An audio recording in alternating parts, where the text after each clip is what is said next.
Hello everyone. It's a pleasure to be here.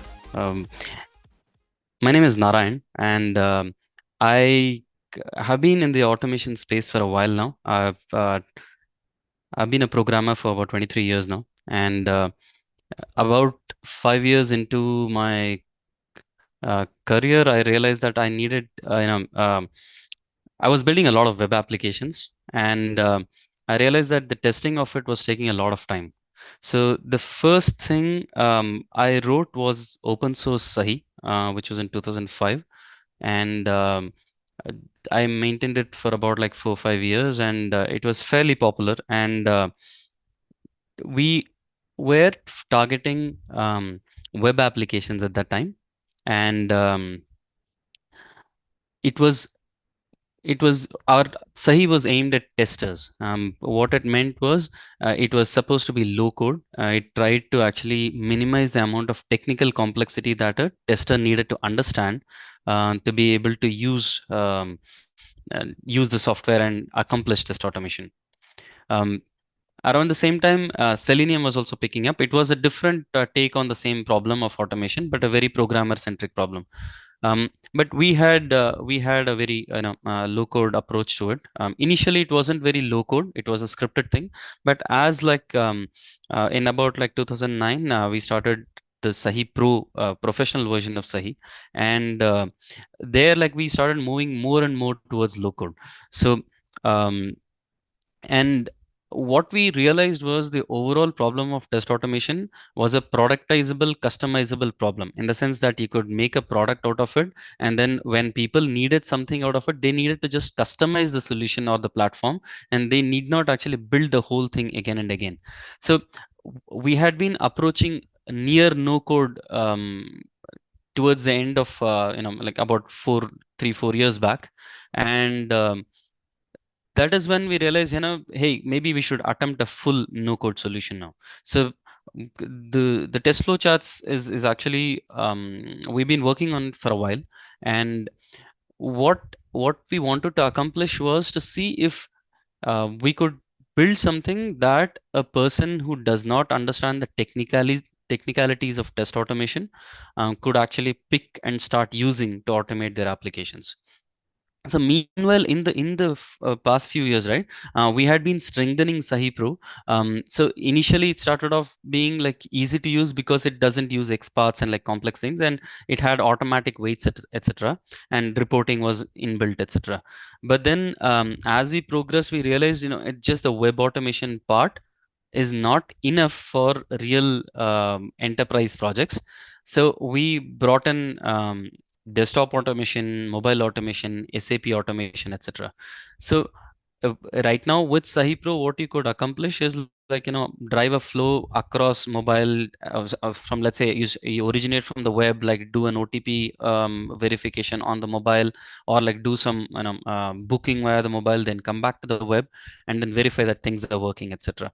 So those things are possible using Sahi but it is still a low-code scripting language-based automation tool. Now, with test flow charts, we have broken away from that scripting part and we have gone totally no-code. Now, the thing is, um, we need to see whether it solves the real problem that the testers face or not. So what I'm going to demo today are the basic bits about test flow charts, how it looks at the overall problem and how it tries to solve it. Okay, um, so I'll start off with a basic demo of user registration. Okay, um, we are using something called OpenCart. OpenCart is an open source application for it's a shopping cart application and that is used worldwide quite a bit. So we will try to do a registration on that and see how it is to actually use test flow charts. So test flow charts is a SaaS based application, in that, like, it's a web based application that you can go to as testflowchart.com is the website where you would go. And then you can click on start free, or if you and you can sign up there. You can sign up using social logins like you know uh, Google or LinkedIn. Okay, and once you sign up, you will get something like this. So I'm going to show it on my local machine. The same thing. Um, so you would be logging in. So I'm logging in here. Okay. So what you get are just a minute, let me move this. I see a bar here. I'm just trying to move it away so that it doesn't bother me. Um, yeah. So what you get here is I'm going to delete off this thing. Is a projects page where you have all your projects. So what we will do is we'll create a new project, and in that we will have multiple flowcharts, and the flowcharts are the real way of authoring the test cases in test flowcharts. I'll also try to explain why we use a flowchart and not just a simple sequential script. Now, what we need to understand is there is this web-based component that you need, that you will actually log into, and then in order to automate things on your machine, you will need to download a runner, or it's called a TFC engine. So you'll need to download that. I'll show you how to do that also. Okay. Now, once we are here, we'll create a new project, and let me call this a TMA demo. We can give a description, etc. We'll save the changes. And what we see here is that there's a place to create flowcharts. Now we'll create a flowchart for user registration. It gives you a few templates on what kind of flowcharts you would want to create. You could create a blank flowchart, or you could actually like do a bunch of other things, user flows, CRUD flows, etc. We'll start with the blank one.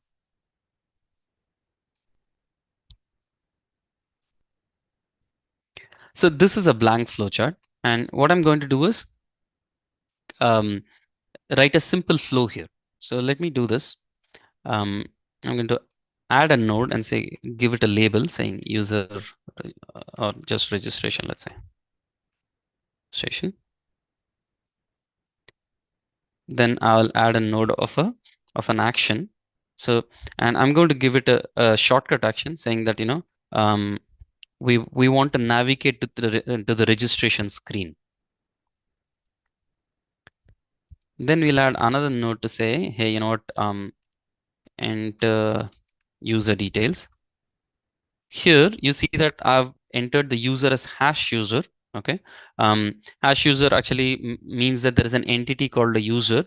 Basically things that form the system, right? There are various interacting objects in the system, like a user, a product, a shopping cart. These are all entities. So we pass in the enter user details. Then we'll add an outcome saying that, verify user created, and add an action of logging out. So we'll just say log out. So this may be a typical flow that you would have in the application. Actually, I know that this is the flow in OpenCart, so that's why I've written it. We may need to get a little familiar with the application first before we start automating it, right? So I know about it, so I'm doing this. I'll take you through the actions now. So this is how we build the flow chart. Okay, so I'm going to say implement. It'll ask me to give a name for this. So let me give it a name of user. This is I've just given a name to the flow chart and saved it. Now I'm going to implement it. Okay, so what we have done so far is express the flow, the business flow in this interface. Now what we are trying to do is implement the automation of it on the application. So we're going to say implement. Okay. Now, when I say implement, it shows all these. So whatever I've written here at registration, it has converted to, from that shortcut, it is saying, navigate from the base to registration, enter the user details, verify user created, and log out. These become the keywords now. Okay. And we are going to implement these keywords. Now, one thing we need to do is, how do we automate? So what will drive the browser, right? So there is a start record here, but briefly before that, I'll actually take you here where it says open browser. So if I click on open browser, right, it actually will open a browser for me. So here is a Chrome browser that has opened, okay, and it has gone to that particular application. Now, how did this happen? So this happened because we have this thing called TFC engine settings under open browser. We click on that. So this shows the TFC engine. TFC engine helps automate browsers. It says that, right? Test flowcharts needs a running TFC engine for automation. You can download the TFC engine here. Okay, and then if you double click it, it will install the that TFC engine on your machine, and then you can click here to get the product key and then apply it there, and you will have a working TFC engine on your machine. Then you need to start it. So starting is double clicking of a batch file. Once you do that, you will get something like this, not really like this, but something like this. And then um, you can refresh to see that it is running or not. You can do configurations, etc. But based on that, basically initially it will show you, like, what kind of what browsers you have on your system. It'll load it up there, and then you can specify the start URL of the application that you want to automate. So you may choose whichever browser you want. I'm chosen Chrome right now, and this is the start URL for the application that I want to launch. So once I've set these up, right, I can click on open browser, and it will open on Chrome because we specified it there, and the start URL which we specified in that TFC engine settings. Okay. Okay. Now let's start implementing these things. So what I'm going to do is say start record. When I do that, a browser opens up in that particular URL. Okay, and it comes into focus. Now I'm going to perform a few actions. Let me move this to the side so that it is a little more visible. On a smaller screen, it's not. I'm on a laptop screen, so let's see how we can see this. So I click here, and you see that behind there is a step that has come up, and I click on register. Okay, so these are the two actions that I've performed. Click on link my account and click on link register. So once I've done that, I'll save this keyword because it is navigate from base to registration. Oh, sorry, 1 minute. I have recorded in the wrong thing. I'll just like delete these things. I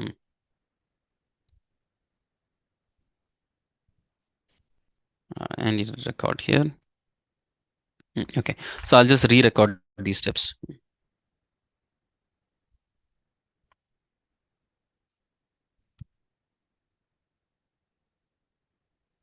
Okay, so I'll start the recording, and I'll click here and click on register. So once I did that, so I had to have, so the reason it caused trouble was like I had chosen the wrong one. So I choose navigate from base to registration. This is the keyword, and we have recorded it into that. And I say save keyword. Okay. And then I go to the next keyword, which is enter user details. So we go back to the browser and start entering information here. So let me put it as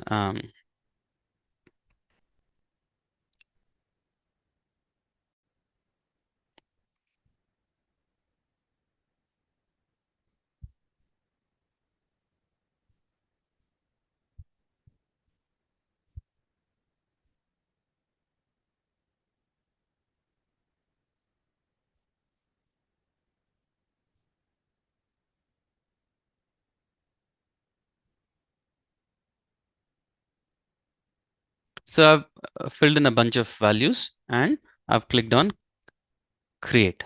So let's look here. So it has put in the first name, last name. These are what have been recorded: telephone, password, confirm, etc. And then we save this as the keyword here. Okay. Then we go to the next one, which is verify user created. So here we see this message that your account has been created. We want to assert on this message. So what will we do? We will add a step here, and then go to the inspect element, and it says control hover on UI element here. So we will do that. We will control hover on the your account has been created. Now it shows a bunch of identifiers. So we don't want to identify it by the text itself because that's what we want to verify. So we'll take some other identifier. So by clicking on this, we can see alternatives available. We'll take one, and then we'll click here and say assert. Let me just assert text contains. Okay, so we are saying that assert that the heading 10 contains this your account has been created. So it is checking that. Okay, and it returns true here. Okay, so once we know that it's working correctly, we can update the script. So an assertion has been added here, and after that what we'll do is we'll click on continue, save this keyword again, move to logout, and we will do, so there's a logout link here, so I'll click on that and then click on continue,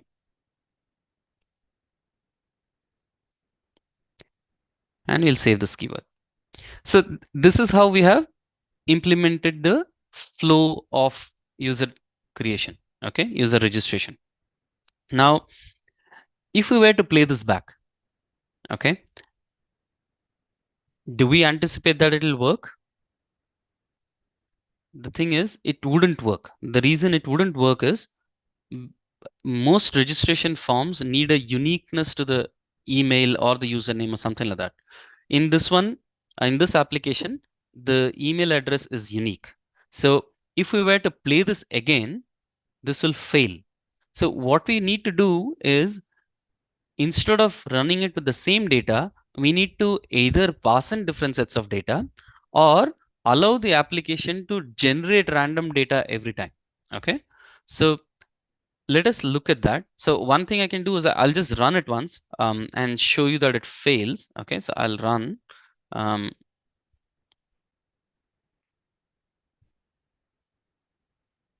So it's launching the browser here. Okay, and then it's performing the actions. So you see that it is performing all of that. But when it clicks continue, it sees that, warning email address is already registered is coming here, right? And so this will fail. But what you will see in TFC is that when some failure happens, right, it takes a little while, and then it takes a screenshot, and then it fails. Okay, so right now it's failing and it's taking screenshots, etc., like so that the reporting works correctly. So once it is done, it will report that it is stopped, it is failed. So you see that run failed, it says. So, okay, so if we were to look at the reports,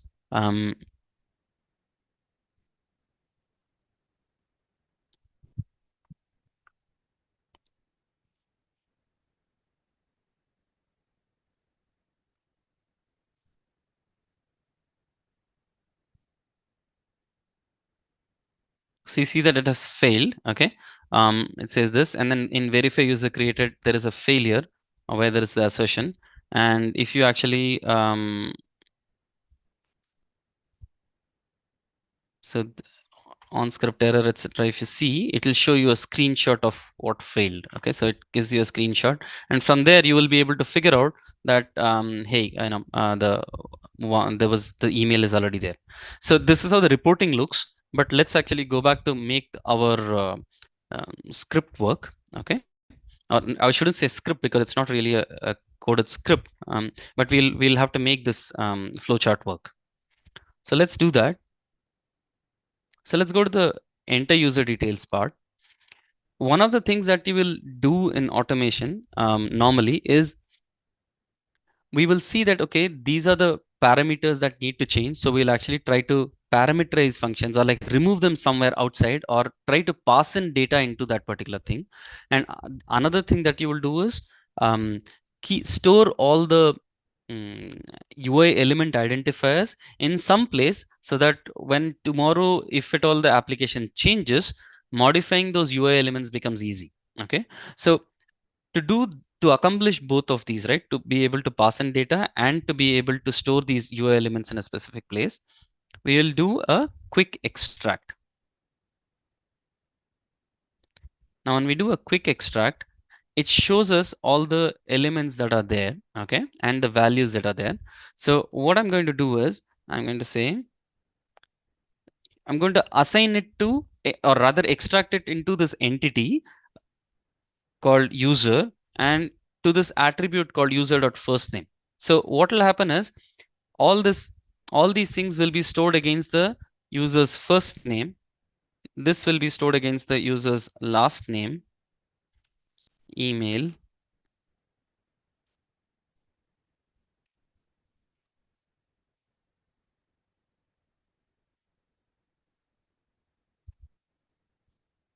So we'll ignore the last three for now. Okay, we can do that later.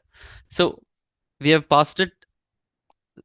We have specified to the system as to where each one of these elements and these values belong. So if for the entity of a user's first name, these are the UI elements where that value will be specified, and this is how the value will be generated and specified. That's what we are saying here. Okay.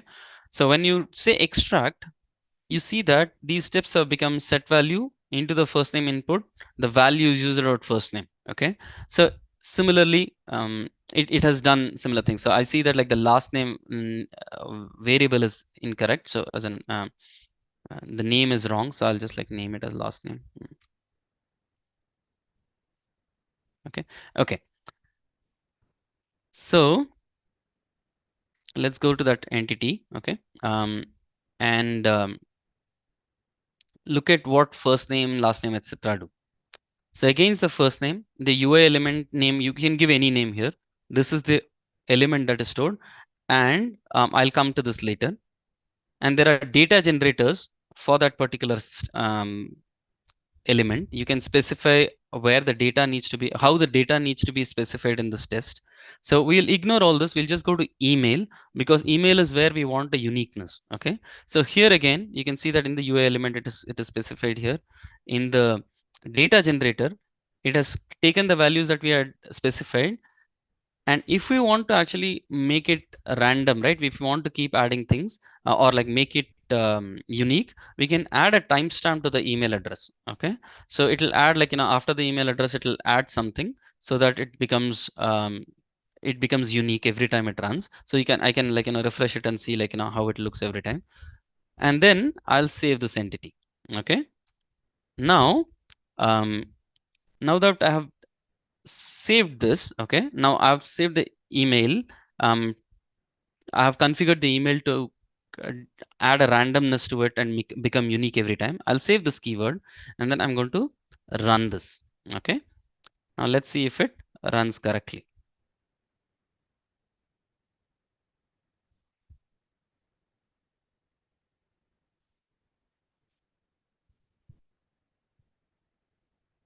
So, so you see that in the email, it has added some extra values there, right? So now it has gone through,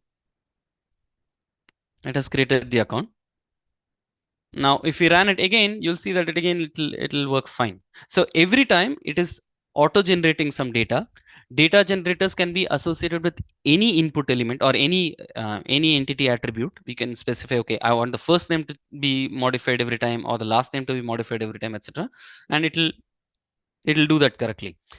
So for example, for a first name, right? I could, if I look at this, the data generator says, okay, for the first name, this is the text. I can add some text to it. Like, so I say I want between 3 and 7 characters added extra after the prefix of Mahi. Okay. So it'll keep like changing when I actually do this. So I could save this entity and then like save the keyword, and now like even the first name will have randomness to it. So you can add those things such that like your automation becomes repeatable correctly. Okay. Um, in fact, this is a this is one of those first steps where people who actually just do a record and playback and then like realize, oh, it's not going to work, and now I need to do something, some programming to actually add randomness to it. So that like that thing we have removed now. Okay. So this is about a basic registration flow that we just recorded. We use no programming so far. Okay. Now let us look at what is another fairly common use case in this thing. So one use case is of validations, of field validations. Okay, so let's look at it again. This application again.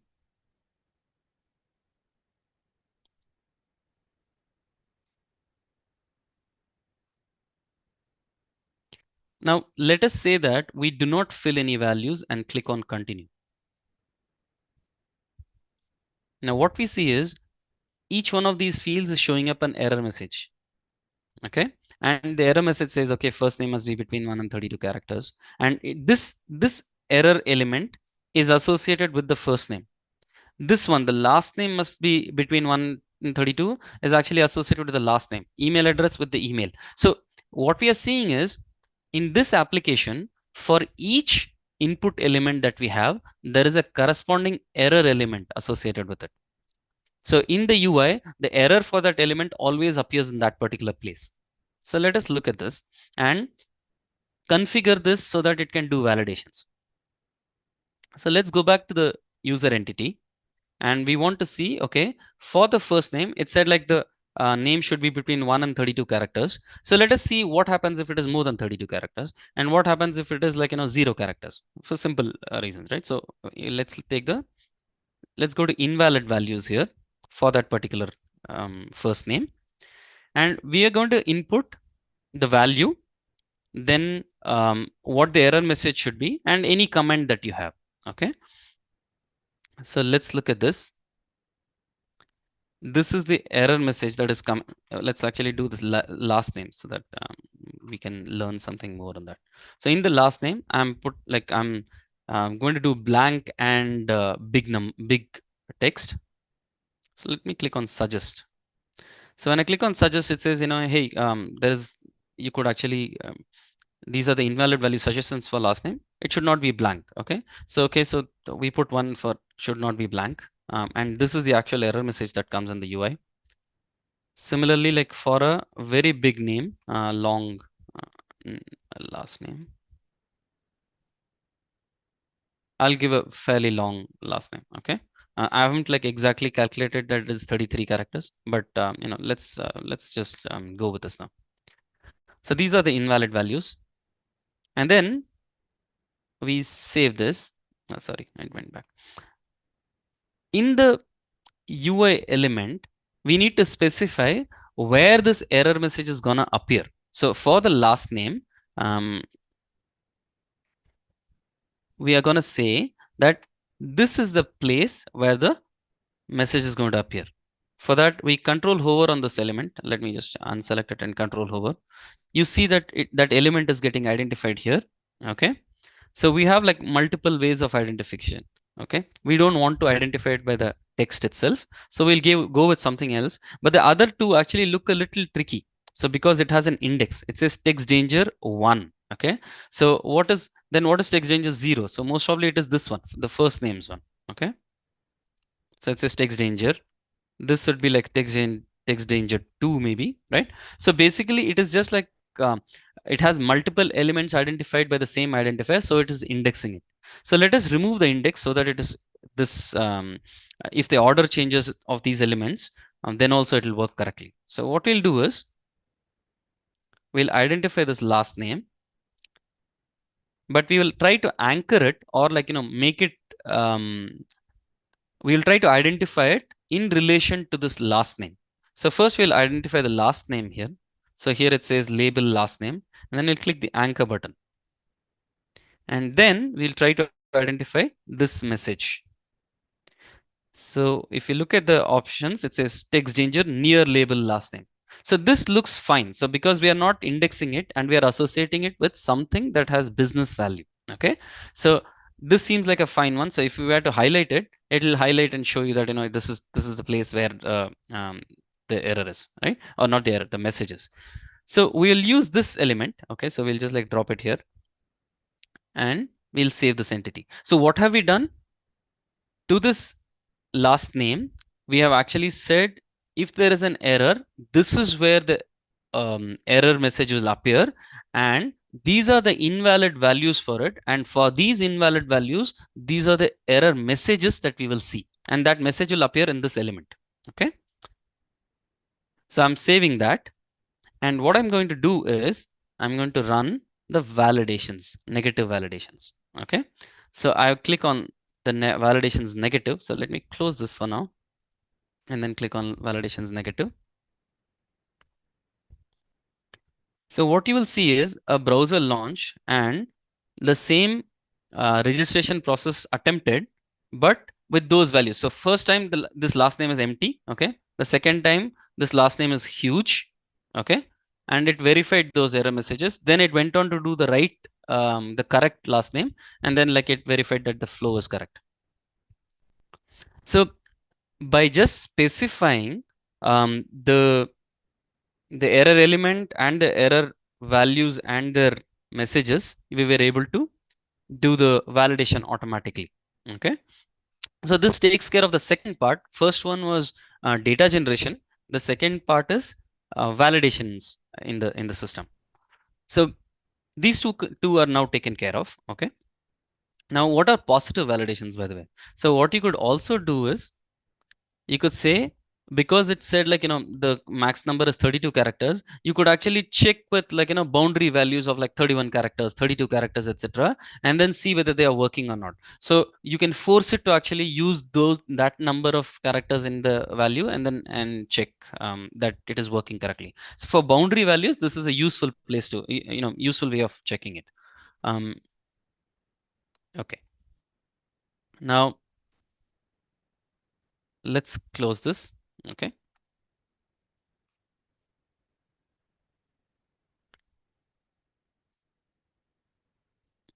and go back here. Now the next problem that people see or actually face in test automation is having to write a lot of boilerplate code for CRUD validation. There are two common scenarios we have seen. One is user registrations. So for example, like the use in almost every application which is a which is web based, you will have a user who needs to register.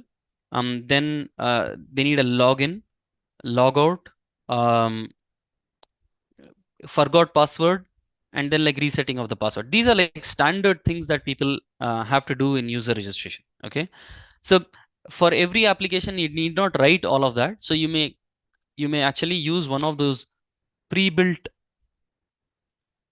user flows templates, okay, and create the flowchart for that. So here it shows all the like user related flows. For example, register user, verify that the user email is sent, confirm the user email, etc. Then log in as the user, for with a valid password, with an invalid password, and verify that the login fails.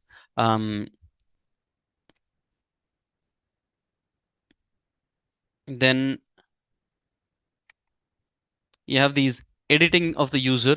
Now editing of the user could actually be depending on how you have configured it. An admin may be able to edit it, and a normal user themselves may be able to edit it. Then a deletion of a user, so who can, an admin can delete it, etc. So these flows are auto generated for you so that you can just go ahead and implement them. Okay, so let's actually like save this as user flow, just user. Okay, so now we have two user things. So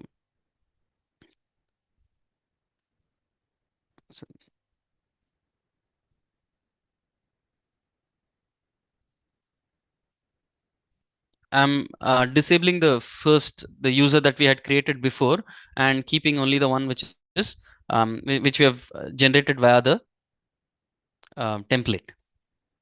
Now this takes care of the user flows. Then the next thing that happens is the CRUD of any entity. So what does CRUD really mean? So in any database backed application or any storage backed application, there is a standard way of creating something, then updating it, deleting it, and reading it. So CRUD is like create, read, update, and delete. So these are standard things you do with anything that you persist in the system. And most applications persist different kinds of entities into the system. So um, as a developer, you actually have a lot of these widgets that let you create the CRUD part of your application. So you kind of when you want a new entity, you use a widget or a you call it something else. Okay, so to actually create all those CRUD related boilerplate code, and then you fill it in correctly. But for a tester, that has not been traditionally available. So what we have is an ability for the tester to actually be able to test the CRUD applications easily. So what they can do is you can go to flowcharts, and say I want to test CRUD flows, and let's say that you want to test something called a category. Okay, it doesn't depend on anything we say, and in for which the admin can create, read, update, and delete, and the user can only read it, so you can't really create or update or delete. So when we do this, we see that like a bunch of flows are created here. So create category. If it is an admin, then log in as the admin, go to the category list, create the category. This is part of like something that this thing needs, and then verify that the category got created and verify category details. And as an if a non-admin user, so if you're trying to create, it says verify user cannot create a category. Okay, so like that, like various flows are there for deletion, for updation, and for reading. Okay, so all these flows are generated now. So you just need to go and implement or record those flows, and you will have much of these things ready for you. Okay, so we'll save this as a category.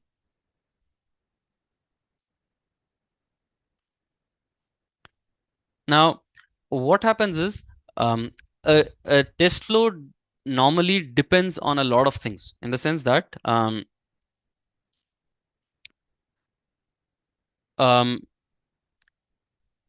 if so normally if I were to actually if I wanted to test a checkout of a shopping cart now, and let's say in the checkout I want to actually apply a coupon and verify that the coupon is working correctly for that particular product. So I'm trying to actually check out an item and then going to apply a coupon on it. And when I apply the coupon, there are various scenarios that I want to test. One scenario is somebody's bluffing and there is no coupon available at all. So he's just like saying like 15% off and trying to see if that coupon will work. So that is one flow where the coupon does not exist, but they are applying it and checking. So in that case, the coupon should not be applied. Then they could say that, okay, for this coupon, actually this coupon is set up for a particular product, and this is the same product that I'm checking out. So for example, like I'm checking out a shirt, and this coupon is for that particular shirt. So when I apply it, the discount is applied. But when if I were to actually apply a coupon of a pant on the shirt, I should not have the discount applied. So there are these various cases that I need to actually verify. But in order to verify this, like let's say the coupon part, first I need to actually have a shirt object, a product called shirt added into the system. Then I need to have a coupon which is actually configured for that product in the system. So this is all data setup that needs to be done, right? And for many of the tests, we need to set up the right kind of data, and only then will we be able to verify the flow correctly. So what test flow charts allows you to do is, first thing, it allows you to express your test cases as branches, and it kind of like makes the overall repetition go away, and like it's kind of concise. And more importantly, what it does is it automatically figures out any other path which can satisfy its condition, and then it actually picks up that path. So I'm going to add a product now, just like we added a CRUD for category. We'll create one for product now. Okay, so I'm going to say this create an entity for product. Okay, and I'm going to say it depends on category. Okay, and again it's the same create. This is what the thing is. So now this is created a product flow. I'll save this for the product. And here what we see is, for the when the admin is trying to create, it kind of checks that does a category exist. So it says category.exist. So only then it goes on to actually go to it actually goes ahead and does this. But this condition, what it really means is, this path needs that a category should exist. So make sure that when you're running that path, you've already created a category. So that's what this condition means. Okay, so these are preconditions actually. So let's look at this. I say implement. When I say implement, it shows me a create category first. Okay, and the steps inside the create category flow, which actually come from another flow chart, which is the category flow chart. And then it goes on to do the create product. Okay, so what it has done is, if we want some product to actually exist a prior to this, you just need to add a condition, and this condition will, like, whichever path satisfies this condition, it will go there and match it. So let's look at this. So this is category dot exists. Okay. So where is that category dot exists defined?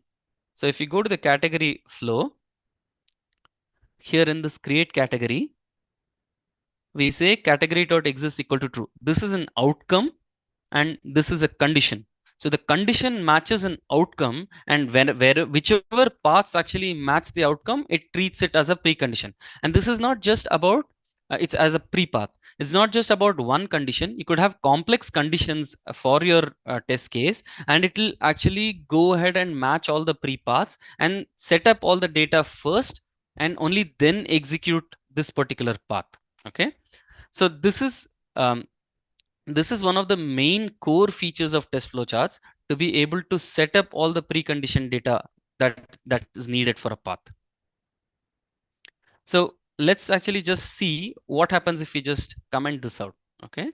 So I convert this to a skip node. Okay. So this is gone. So if I actually say implement, that create category is gone now, right? So it shows only the create product. If you undo this and then implement this, you see that the create category is back, right? So this is how it actually matches the pre-paths. Okay, so let's now look at a real flowchart checkout thing. Okay, so this is I had already created this project. So in this, like, user category, product, coupon, etc., have been created like from the CRUD, but some changes have been made.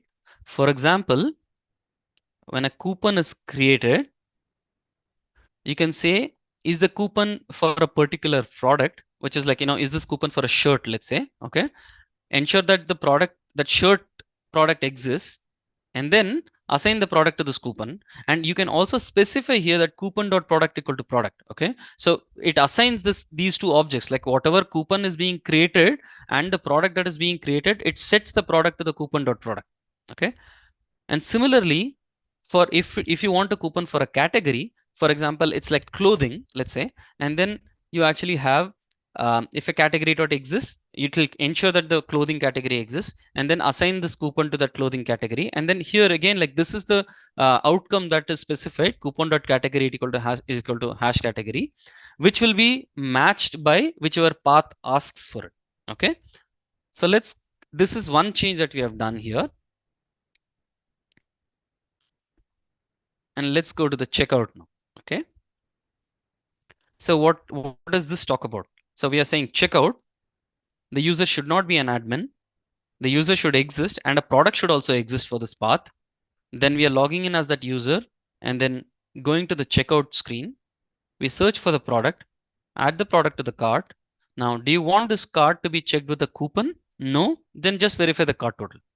If you want it to be verified with a coupon, then take this path, apply a coupon. Now, what coupon have you applied? Does this coupon exist? No, then you cannot have that. That can't be applied. So the verify that the coupon is not applied here. Okay. Now the coupon is existing now. Let's set up a coupon. Now, if has this coupon been set up for this particular product? Yes. Then you go down here and say, okay, the first one says, is it set up for a product? Yes. Is it set up for this particular product? Then apply it. If it is not for this particular product, then don't apply the, verify that the discount is not applied. Similarly, for the product, if it is not for this product, check if it is for if the coupon is for a category. If it is for this category, if the coupons category and the products category are the same, then verify that the discount is applied. Otherwise, verify that the discount is not applied. So all these paths, right? So for example, if you had missed this, I'm just like disconnect the coupon.exists and verify coupon not applied. So let us say that this is the path you saw. Okay, and this is the flowchart you saw, and then you realize, hey, like, what if somebody is bluffing about the coupon? We don't have a path for that. How do we actually, we need to, verify that case also. So it is all about, figuring out, okay, do I want to add a condition here? The condition already exists. Just connect these two things. So we have a path through that, and everything else will be taken care of. So now we see that we have these different paths. but the setup data for each one of these paths is very different. For example, when a coupon does not exist, you don't have to do anything. If the coupon is for a product, then you have to set up the coupon such that the products match. If the coupon is for a category, you have to set up the category such that the coupon's category and the product's category match. So if you want to test what if it is not, then you have to create a coupon in another category, a product in another category, and then check them out. Then we will see like whether it works or not. So see how this kind of condition, precondition, and the outcomes that we had specified, how it helps us to actually like piece together all the setup data. Okay, so I'm going to look for coupon.category equal to product.category. Okay, so I'm saying that, okay, give me a path which goes through these two nodes, and it shows me that, okay, so it tells me to create a category. Okay, so this is what it will do. So it will create a category, then create a coupon for that particular category. So you see that, category 0 ID, create coupon for the same category, create a product. Now this is also for that same category, and then register a user, and then check out with this coupon and this product. So it has created both the coupon and the product for the same category, and then checked it out. Okay. So it has figured out that, okay, these are all the setup paths that I need to do, and then call the checkout. Now let's look at what happens if it is the other way around. Like I'm saying coupon.categories is not equal to the product.category. Okay. So what it does is it creates a category 0, create a product in category 0, then create another category 1, then create a coupon for category 1, and then register user and checkout with this coupon and this product whose categories are different, 1 and 0. So it automatically went and searched for those paths that can actually match this kind of a inequality, and then came up with this flow. Okay, so you as a tester need not actually figure out how to do all the setup data. All you need to figure out is what is the condition that I need to actually use for this particular for setting up this particular path. So if you say that, hey, I want to set up for this kind of a coupon and that kind of a product, you just specify it via these preconditions, and it will automatically take care of that. Okay. So that's pretty much like what I had in mind to show. Okay. This is all available on testflowchart.com. You can go to app.testflowchart, like you can go there to testflowchart.com and sign up. There is a 1 month free trial and then the paid version, and there is also a free version which currently says like 3 public projects, but those will change. You'll have like 2 projects, like one mostly which you can use as private or public. So you'll be able to work on it even after the trial period if you want to learn, etc. Right? So it is available at testflowchart.com. And that's it from me. Thank you very much.